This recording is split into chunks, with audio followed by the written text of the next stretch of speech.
Bueno, en esta clase vamos a hablar sobre algunos puntos. ¿Qué es la hipertensión pulmonar? ¿En cuánto se clasifica? Su epidemiología, diagnóstico, tratamiento. Y también vamos a hablar del embolismo pulmonar o tromboembolia pulmonar. ¿Sí? Entonces, para hablar de hipertensión pulmonar, como su nombre lo dice, tenemos que tener un parámetro hemodinámico. Y está determinado por el registro de presiones a nivel de la circulación pulmonar. O sea, si yo quiero hablar de hipertensión pulmonar, tengo que haber medido las presiones pulmonares directamente, ¿ya? Por medio de lo que se llama un cateterismo cardíaco derecho, para empezar, ¿ya? ¿Qué es un cateterismo cardíaco derecho?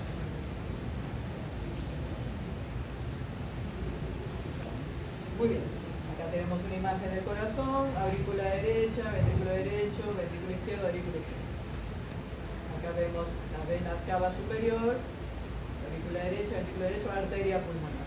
Como ven, en el centro está discurriendo lo que se llama un catéter de arteria pulmonar. Catéter arterial pulmonar, más popularmente conocido como catéter Swan-Ganz. ¿Saben qué es un catéter Swan-Ganz? Yo popularmente lo conozco. Ya hablando como si se entiende. El catéter Swan-Ganz también tiene más de... creo que es mayor que yo. Fue diseñado por dos médicos. Uno que hace apellida y otro que hace apellida. Yo no sé si trabajaron juntos, o creo que lo hicieron paralelamente en laboratorios más o menos cercanos, ¿no? Pero dice la historia que una vez el doctor Swan, Ganz, no sé cuál de los dos, estaba viendo el mar y estaba viendo como una boya iba siendo guiada por las olas del mar. Una boya, pues, cosas así. Entonces se le ocurrió pensar, tal vez estaba pensando en cómo hacerlo, ¿no? Se le ocurrió pensar, ¿y si le ponemos un globo a la punta del catéter para que fluya mejor por la circulación? Porque quería ver la función del pulmón. Entonces diseñaron un catéter tubo, ¿no? Que tiene en la punta un globo, un baloncito que se llama. Y este balón, entonces dijeron, bueno, hacemos el balón por la, no sé, la medular interna, la vena cava superior, y ahí le inflamos el balón. Inflamos el balón y solo vamos guiando, empujando el baloncito, y el baloncito solito se va a dirigir a la aurícula al ventrículo derecho, va a pasar a la arteria pulmonar y así. Entonces, eso se llama catéter arterial capilar pulmonar o catéter de flotación, también se le llama, y por eso le decía popularmente, lo conocemos los que ya somos más viejitos, como catéter de Swan-Ganz. Esa es la historia de esto. Recuerden ustedes ya lo que ustedes conocen en fisiología, la íntima relación que existe entre la circulación las presiones del ventrículo izquierdo, las presiones capilares pulmonares y las presiones de la arteria pulmonar, ¿no? La íntima relación que existe. Y el intercambio de oxígeno que tiene lugar a nivel del capilar pulmonar, intercambio de oxígeno, ingreso de oxígeno, sale dióxido de carbono, ¿no? Entonces existe una íntima relación entre la circulación sistémica o la circulación pulmonar, y la circulación sistémica. Este es un catéter de Swan-Ganz. ¿Y en qué consiste? Como les dije, como ven ahí, tiene un globito, ¿verdad? Ahí el globito está inflado. ¿Cómo se infla? Porque tiene añadido una jeringa que ya viene con la cantidad precisa para inflar este globito, que, si mal no recuerdo, son 3 centímetros cúbicos. Entonces, como ven, tiene un montón de cables. Cada vez le han ido añadiendo más cables al catéter. Antes tenía solo 3, creo. Entonces el catéter va avanzando, ¿no? Lo coloca por la vena, como les dije, yugular interna, llega a la aurícula derecha y su extremo distal, por uno de los lúmenes, el amarillo, está unido a un sensor de transductor de presión y va apareciendo en el monitor la curva de presión. Pues ahí aparece la primera curva de presión y dice, ajá, ya estamos en la aurícula derecha. ¿Se acuerdan? ¿Se acuerdan cuando estábamos viendo, doctora, el cateterismo que le estaban haciendo a ese paciente que le iban a hacer la valvuloplastía? Eso era lo que estaban haciendo, ¿ya? Entonces estaba avanzando ya con con ver cómo se modifica la onda. Nosotros ya sabemos que está en la aurícula derecha, y cuando pasa al ventrículo derecho aparece una tremenda onda de presión del ventrículo derecho, con su sistólica y su diastólica. ¿Ya? Luego sigue avanzando, ya la curva cambia, ya estamos en la arteria pulmonar, y al seguir avanzando el catéter, llega un punto en que el globo se ocluye. Llega a una rama que ya no permite más circular el globo, entonces el globo termina obstruyendo la luz del vaso. De un vasito pequeño, no muy grande tampoco, ¿no? Entonces, como le expliqué, en la punta de ese globo hay un sensor, está un sensor de presiones que está unido a un transductor. Entonces, la sangre ahí ya deja de circular. Lo que detecte para adelante será la presión en el capilar pulmonar. ¿Ya? Lo que detecte hacia adelante es la presión en el capilar pulmonar. ¿Ya? Y si no hay nada que lo impida, la presión en el capilar pulmonar será la misma que la presión en la aurícula izquierda. ¿Ya? Y la presión en la aurícula izquierda es igual a la presión diastólica final del ventrículo izquierdo, que es un parámetro que utilizamos fundamentalmente para evaluar en los pacientes que tienen insuficiencia cardíaca, ¿no? Cuando hay congestión pulmonar. Cuando hay aumento de presiones diastólicas finales, decimos que hay congestión sistémica. Muy bien. Entonces, ese es el catéter sonda, y como ven, lo que hace es medir las presiones en la arteria pulmonar y mide las presiones capilares pulmonares. ¿Ya? Y a través de una técnica especial, que no voy a entrar en detalle, también nos sirve para evaluar el gasto cardíaco, el volumen minuto cardíaco. Bueno, ya yendo a la definición, ¿cuándo hablamos de hipertensión pulmonar? Hipertensión pulmonar hablamos cuando hay un aumento de la presión arterial pulmonar media de más de 20 milímetros de mercurio. Todo esto siempre es de mierda. ¿Cuál es la presión arterial pulmonar media? Recuerden que es la diastólica más un tercio de la diferencial. ¿Sí? O tiene usted otra forma calculable, pero es lo mismo.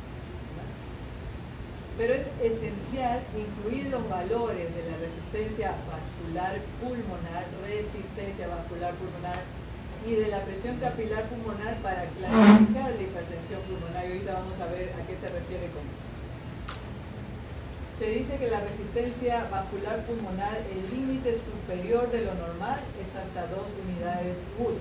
Esa es la manera como se mide la resistencia vascular en unidades Wood. La resistencia vascular pulmonar resulta de la resta entre la presión arterial pulmonar media menos la presión capilar pulmonar, que es la presión en la aurícula izquierda, sobre el gasto cardíaco. Se considera alta la presión capilar pulmonar si es mayor o igual a 15 milímetros de mercurio. Entonces, 20 para la presión arterial pulmonar media, 2 para las unidades Wood de la resistencia vascular pulmonar, 15 o más para la presión capilar pulmonar. Tengan en cuenta esos valores. Entonces, hemodinámicamente se clasifica la hipertensión pulmonar en si es precapilar, postcapilar o mixta. Pre y postcapilar. Cuando decimos precapilar, como su nombre lo dice, es antes de la capilar. Entonces, en ese caso vamos a tener hipertensión, todos van a tener presión arterial pulmonar media más de 20, eso ya está por definición para hablar de hipertensión pulmonar. Pero en este caso vamos a tener una presión capilar pulmonar, las es presión cuña, también se le conoce, ¿ya? De menos de 15 milímetros de mercurio. O sea, la presión acá va a estar normal. Pero acá ya va a haber presión alta. Y además la resistencia vascular pulmonar está bien alta. Entonces, en este caso, la hipertensión es de acá para atrás. Precapilar. ¿Sí? Ejemplo, un paciente que tiene una presión arterial pulmonar media de 33, una capilar de 6 y un gasto cardíaco medido por Sangad de 4 litros por minuto. ¿Ya? En este caso, de resistencia vascular pulmonar la calculamos, presión arterial media menos la capilar, sobre gasto cardíaco me da 6.75 unidades. Entonces, concluimos en que es precapilar porque la media está más de 20, obviamente, la capilar está por debajo de 15 y la resistencia vascular pulmonar está encima de 2. Esa es la precapilar. ¿Y cuándo hablaríamos de postcapilar aislada? De hecho, presión arterial pulmonar media más de 20, eso por definición para hablar de hipertensión pulmonar, pero la cuña o capilar pulmonar está más de 15. En este caso he puesto como ejemplo 25. Y la resistencia vascular pulmonar en este caso está por debajo de 2. Por debajo de 2. En nuestro mismo ejemplo, presión media de 33, pero la capilar ya de 25 y con un gasto cardíaco de 4, al sacar la fórmula me sale una resistencia vascular pulmonar de 1,25 menor a 2. En este caso es postcapilar. Causas: cualquier aumento de la presión diastólica final del ventrículo izquierdo que se transmite hacia atrás, por ejemplo insuficiencia mitral, insuficiencia aórtica, miocardiopatía dilatada, etcétera, etcétera. Pero también está la pre y la postcapilar. En ese caso tenemos media, alta, 20 más, en este caso más de 20, la cuña alta y la resistencia vascular pulmonar alta, todas elevadas. Ejemplo, tenemos un paciente con una presión arterial pulmonar media de 40, 80 sistólica, 20 diastólica, la media de 40, una capilar de 25 y un gasto cardíaco de 4, no hemos modificado para nada el valor de 4, pero la resistencia vascular pulmonar sale de 3.70. Ejemplo, el paciente que tiene una insuficiencia cardíaca crónica y que va haciendo hipertensión pulmonar a la larga y termina haciendo una hipertensión pulmonar fija, como les expliqué la vez pasada. Es el paciente con miocardiopatía dilatada que les expliqué que tiene años con insuficiencia cardíaca, que va haciendo un remodelado de la circulación vascular pulmonar, de las arteriolas, se van haciendo hiperplásicas, hay hipertrofia, y en vez de ser un simple aumento de la presión arterial pulmonar por pasivo, por manera retrógrada, termina siendo una hipertensión pulmonar fija. Y, por ejemplo, un paciente que hace una hipertensión pulmonar de este tipo, si la resistencia es demasiado alta, más de 5, por ejemplo, ya no va a trasplante cardíaco. Muy bien, esta era la clasificación de la hipertensión pulmonar. La clasificación hemodinámica, precapilar, postcapilar y pre y postcapilar. Esa es la clasificación hemodinámica. ¿Bien? Pero existe una clasificación ya en grupos. ¿Ya? Como nos gustan las clasificaciones para complicarnos las cosas, ¿no? Pero bueno, es necesario agrupar las patologías porque de acuerdo a los estudios que vamos haciendo, vamos viendo este le va bien a este grupo, este le va bien a este grupo, a este no le va bien y así podemos ayudar. La hipertensión del grado 1, perdón, el grupo 1 de hipertensión pulmonar, disculpen, es la llamada hipertensión arterial pulmonar. Esta es una hipertensión pulmonar idiopática. No sabemos la causa todavía. Es de tendencia a ser hereditaria, puede estar asociada con ciertas drogas y toxinas, ¿no? Y está asociada con la enfermedad de tejido conectivo, lupus, esclerodermia, artritis reumatoide, etc., ¿no? Y es la que se asocia a la infección por VIH. Hay una hipertensión pulmonar, no se sabe la causa, que está asociada a la infección por virus de inmunodeficiencia adquirida. Y acá en nuestro hospital hemos tenido oportunidad de diagnosticar varios casos. No a todos los pacientes que vienen con hipertensión arterial pulmonar le hacemos un proceso de... Y también en este grupo están los pacientes con cardiopatía congénita que hacen hipertensión pulmonar. El grupo 2 es el más común. El grupo 2 es la hipertensión pulmonar asociada a enfermedad cardíaca izquierda. Es de todo lo que hemos hablado. Paciente con insuficiencia cardíaca que a la larga te hace hipertensión pulmonar. ¿Sí? Miocardiopatía dilatada, estenosis mitral, insuficiencia mitral, etcétera, etcétera, etcétera. Y ¿sí? Es la causa más común. La pregunta dice, ¿cuál es el grupo de hipertensión arterial más frecuente? El grupo 2. No va a venir esa pregunta. El grupo 3 es la hipertensión pulmonar asociada a enfermedad pulmonar y o hipoxia. Es el paciente con EPOC que hace hipertensión pulmonar. ¿Por qué un paciente con EPOC puede hacer hipertensión pulmonar? ¿Tenido clase de neumología? Sí, ¿no? Entonces tienen que haber visto eso. Polihipoxia crónica que induce. Exactamente, y además vasoconstricción pulmonar.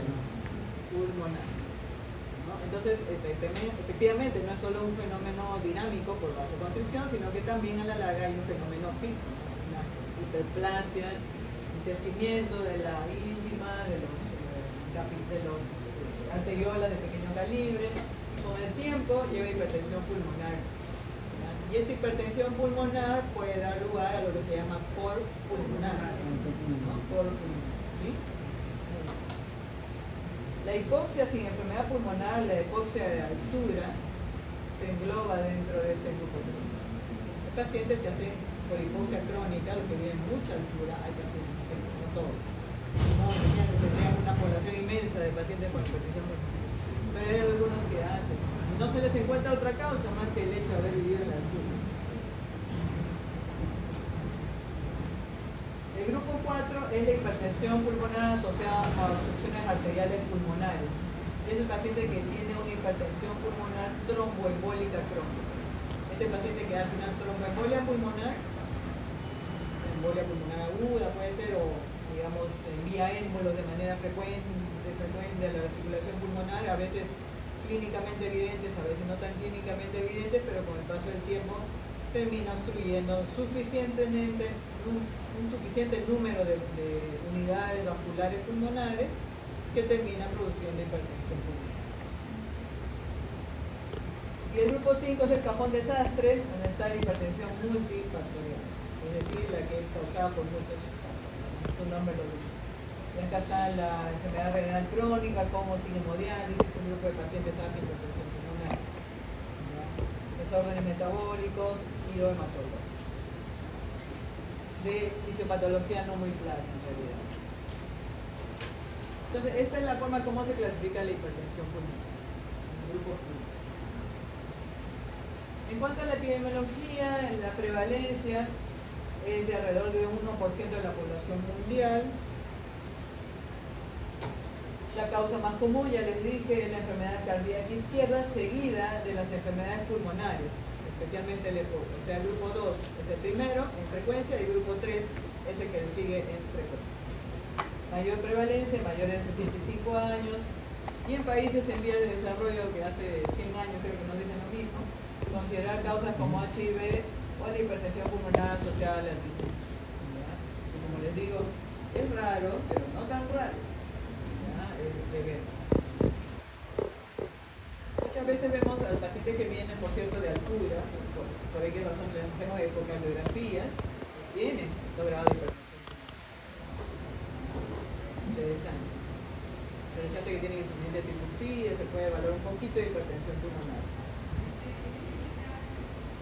Bueno, en cuanto a la presentación clínica, como entenderán ustedes, al ser hipertensión pulmonar que sobrecarga el lado derecho. Entonces el cuadro clínico va a ser de signos de insuficiencia cardíaca derecho.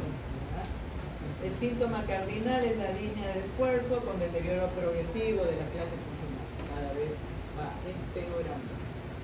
Fatiga, ventopnea. ¿Saben qué es ventopnea?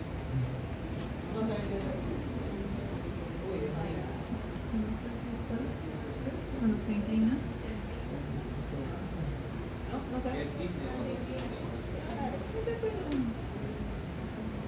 Es la disnea cuando uno se agacha. La clásica de los pacientes dicen, cada vez que me amarro los zapatos me falta el aire. Esa es la ventopnea. Palpitaciones, porque se puede asociar a arritmias auriculares, FA, fibrilación auricular, glúteo.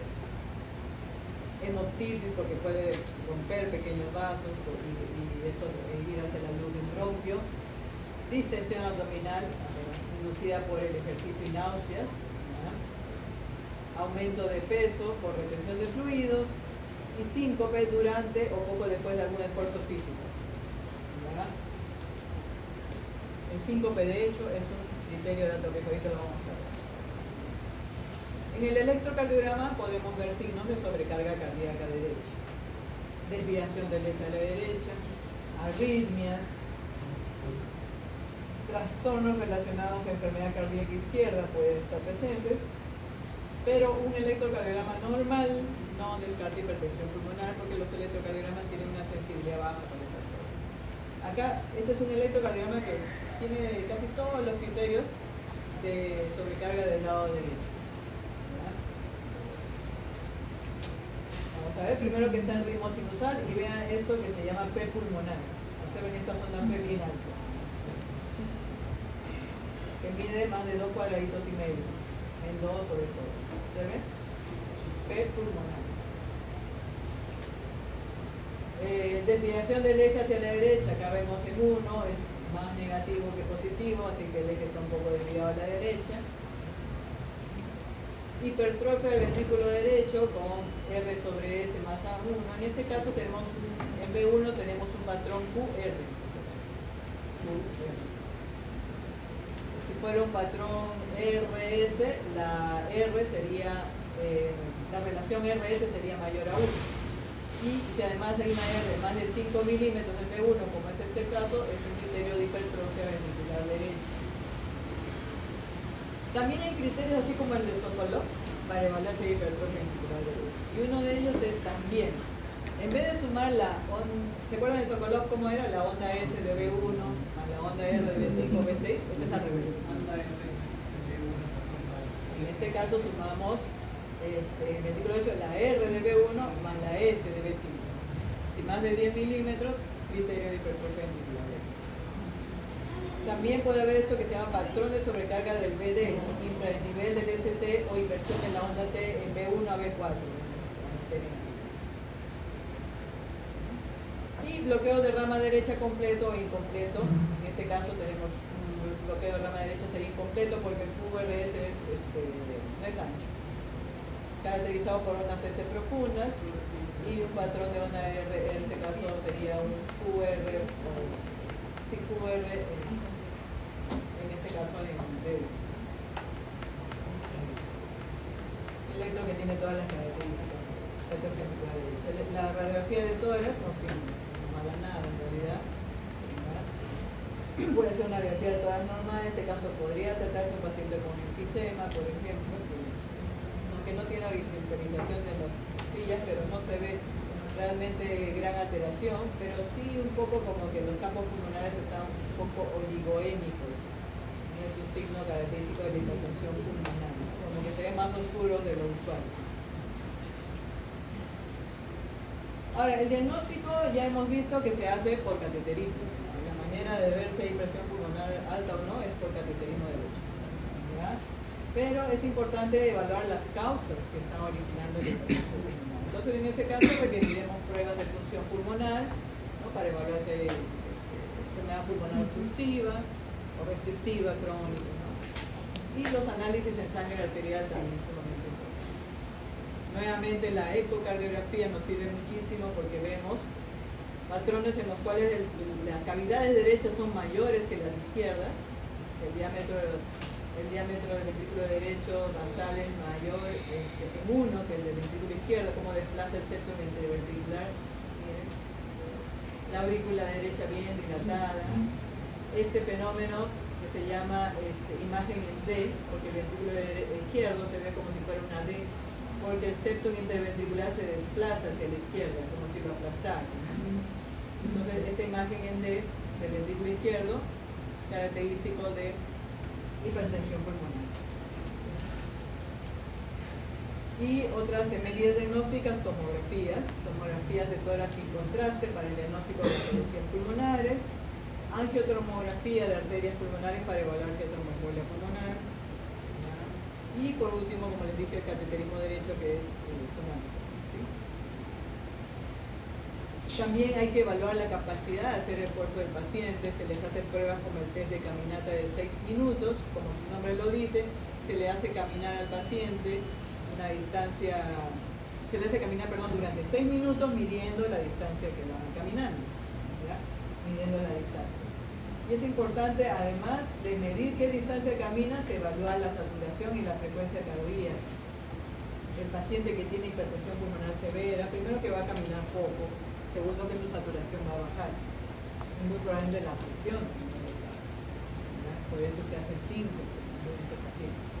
Si camina menos de 165 metros, se dice que son de riesgo alto de mortalidad a corto plazo. Si camina más de 440 metros, su riesgo es bajo. También se utilizan biomarcadores para evaluar el pronóstico de estos pacientes, y acá están los péptidos natriuréticos, porque cuando hay dilatación del ventrículo derecho también se elevan los péptidos natriuréticos. Y la elevación de péptidos natriuréticos es un criterio de mal pronóstico. Y acá están estratificados la estratificación de riesgo de hipertensión arterial pulmonar, y acá estamos hablando solo de hipertensión arterial pulmonar porque se engloba en esta estratificación a los pacientes solo del grupo 1. ¿Por qué no al grupo 2, 3, 4? Porque en este grupo de pacientes, 2, 3 y 4, mucho del pronóstico depende de la enfermedad de base. En este caso es una hipertensión arterial pulmonar de las idiopáticas, porque no sabemos cuál es la causa, pero hay hipertensión. Y ahí pues para evaluar si es de bajo riesgo o de alto riesgo, de mortalidad un año, observamos todas estas variables, incluyendo la distancia caminada a los 6 minutos, que les dije que si es de menos de 165 metros, es de alto riesgo, los biomarcadores, la ecocardiografía y así sucesivamente. Y también los signos de falla derecha. Si hay signos de falla derecha, va sumando criterios para hablar de alto riesgo. La hipertensión arterial pulmonar, la del grupo 1, tiene un tratamiento específico, llamémosla así. La del grupo 2, la del grupo 3, depende de la causa de fondo. Si la hipertensión arterial del grupo 2, tenemos que tratar la insuficiencia cardíaca izquierda. Con eso esperamos que baje la presión pulmonar también. En este caso sería más dinámico, ¿no? En el caso de la EPOC, también tratar de mejorar la hipoxia, tratar de mejorar los signos de enfermedad pulmonar, insuficiencia crónica, darle un tratamiento adecuado para tratar de disminuir la hipoxia. ¿Ya? Entonces, el tratamiento de la hipertensión arterial pulmonar incluye el uso de diuréticos, si hay signos de falla del ventrículo derecho o edemas, obviamente si hay congestión. Idealmente diuréticos de LASA, pueden usarse diuréticos tiazídicos o antagonistas de receptores de mineralocorticoides, que pueden usarse por separado o en combinación, según cada caso y considerando la función del uso. Con congestión presente, se tiene que usar diurético, en otras palabras. Primera elección, furosemida. Si no funciona, le añado hidroclorotiazida, y si no funciona, espironolactona también. ¿Sí? Actividad física y rehabilitación supervisada. Hay programas de rehabilitación para pacientes con hipertensión arterial pulmonar. Tienen que ser vacunados, sí o sí. Mayor riesgo de estos pacientes de hacer infecciones pulmonares si la hacen. Imagínense una neumonía en un paciente con hipertensión arterial pulmonar. ¿Cuánto caería aún más la saturación y cuánta más vasoconstricción haría? ¿Cuánto más hipertensión pulmonar haría con riesgo de hacer falla derecha aguda, ¿no? Si el paciente tiene presión parcial de oxígeno de menos de 60, tendría que usar oxígeno suplementario, ¿no? Tratar la anemia por déficit de hierro, igual que todo paciente con insuficiencia cardíaca crónica. Y en este grupo de pacientes, en este tipo de insuficiencia cardíaca, no están indicados los IECA, ni los ARA2, ni los ANI, ni los beta-bloqueadores, ni los ISGLT, a menos que lo amerite para tratar comorbilidad, ¿no? Hipertensión arterial, etc. En este caso no están indicados este grupo de medicamentos que sí se utiliza para la falla izquierda.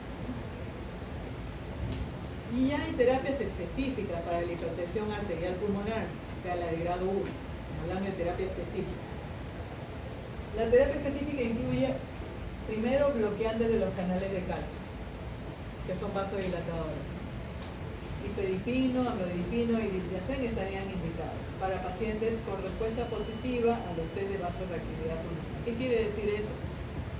Bueno, pues resulta que cuando le hacen el cateterismo derecho y ven que tiene hipertensión pulmonar, se le puede administrar en ese momento un medicamento, por ejemplo nitroprusiato, y ver que es un vasodilatador arterial potente, y ver cuánto cae la presión arterial pulmonar. O se le puede administrar por vía inhalada óxido nítrico, que también es un vasodilatador arterial pulmonar, y ver cuánto cae la presión arterial pulmonar. Si cae en unos parámetros ya definidos, se dice que ese test de vasoreactividad es positivo. Se dice que esos pacientes sí responden a un vasodilatador. En ese caso estaría indicado este tipo de medicamentos. Pero lamentablemente solo un 10% de los pacientes van a responder a la vasoreactividad. ¿Ah? Además causan hipotensión y edemas. ¿Ah? Entonces aparecieron otros medicamentos más específicos.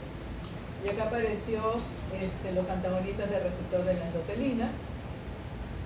La endotelina 1, al unirse a sus receptores tipo A y B, induce vasoconstricción y proliferación endotelial. Entonces dijeron, antagonicemos los receptores de la endotelina. Y acá está el grupo bosentan, ambrisentan, macitentan, son este tipo de medicamentos. Antagonista receptor de la endotelina. Los primeros que generalmente utilizamos son los inhibidores de la 5-fosfodiesterasa y los estimulantes de la guanilato ciclasa.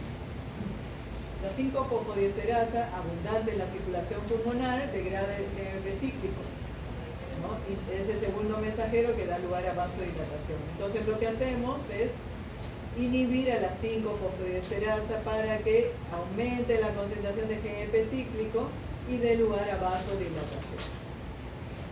Y allí apareció el sildenafilo y el tadalafilo. Esto fue el origen de estos medicamentos. Y ya después se utilizó, como ustedes saben, para el tratamiento de la disfunción eréctil, ¿no? Pero en realidad empezaron siendo usados para el ¿verdad? Y también los estimulantes de la guanilato ciclasa, que es la que sintetiza, como su nombre lo dice, el GMP cíclico, el riociguat, fármaco que se utiliza, está en estudio, parece que tiene más afinidad para los pacientes del grupo 3, ¿no? Los que tienen hipertensión pulmonar secundaria, enfermedad pulmonar obstructiva, enfermedad pulmonar crónica. Y por último, los análogos de las prostaglandinas y agonistas del receptor de la prostaciclina. Las prostaglandinas, recuerden que son vasodilatadores potentes, ¿no? Inhiben la agregación plaquetaria y tienen efectos citoprotectores y actividad antiproliferativa, ¿no? Entonces tratando de evitar la progresión de esa enfermedad, ¿no? Pero tiene efectos colaterales, bueno, cefalea, flashing, diarrea, algunos pacientes, flashing, ¿no? El enrojecimiento del rostro. Acá tenemos varios medicamentos, el epoprostenol, que es de administración parenteral, el hilocros, que es de administración inhalatoria, que utilizan mucho los pacientes con hipertensión arterial pulmonar, de tipo 1, inhalador. Además de tomar bosentan, además de tomar sildenafilo, muchas veces tienen que usar este medicamento, es decir, tienen que usar asociación de varios medicamentos para conseguir bajar en algo la presión arterial pulmonar. Teprostinil, que se administra por vía endovenosa, subcutánea, oral, inhalatoria. Acá en nuestro país tenemos hilocros. Y Selexipag, que es el único agonista del receptor de la prostaciclina, que es de administración oral, que también sería una opción. De todas maneras, el pronóstico de estos pacientes, hasta antes que aparecieran estos medicamentos, era muy malo. Pero cuando han aparecido estos grupos de medicamentos, en algo ha mejorado su expectativa de vida, ¿no? Pero sigue siendo de pronóstico un tanto residual. Vamos a la tromboembolia pulmonar.